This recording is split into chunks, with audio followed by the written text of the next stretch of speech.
I'm here with Vitor Verdehlo, and he is the general manager of the European Algae Biomass Association, a co-founder of A4F, Algae for Future, a leader in microalgae technologies. Vitor is the shareholder and co-founder of Necton. He has developed and participated in more than 40 R&D ventures and interacted with more than 200 organizations in Europe. What would you say is the current situation of spirulina in Europe and worldwide? Currently in Europe, there are several hundreds very small companies that are family companies, most of them centered in France. Therefore, they are called Spirulinae. They produce between 500 kilograms and 2 tons per year. Most of them solar dry the spirulina, and some of them sell fresh spirulina or frozen spirulina. And this is reshaping the spirulina sector. Some of them start very small, and then some of them become bigger. They grow with their own resources. They are not usually based on big investments. In Europe, spirulina production is expanding every year. In universities, there are entrepreneur courses. In each 20 ventures, one of them is a spirulina production facility. And it is known as an interesting business for young entrepreneurs because they have the opportunity to go from manufacturing to final product, so business to consumer.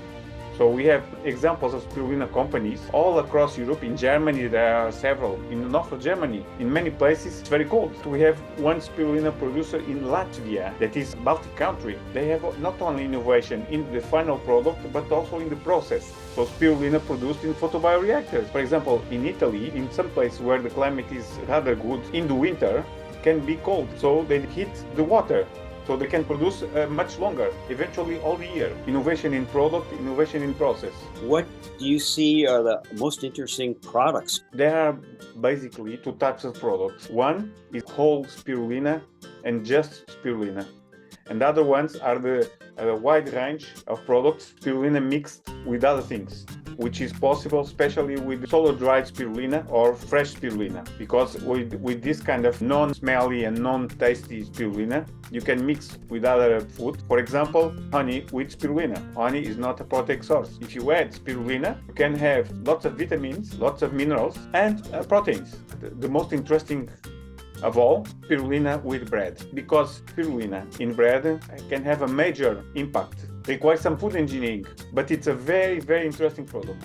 I think that we can have two perspectives. One is the algae that can grow with sun, the photosynthetic algae, spirulina, chlorella, and nannochloropsis, and there's a group of maybe 20 algae. And then there is the group of algae that grow heterotrophically in fermenters in very controlled environments. Chlorella, euglena, chlamydomonas, a group of maybe 10 algae.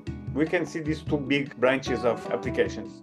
With spirulina, the cost of production are still pretty high. Competing with conventional protein sources, there's a big gap.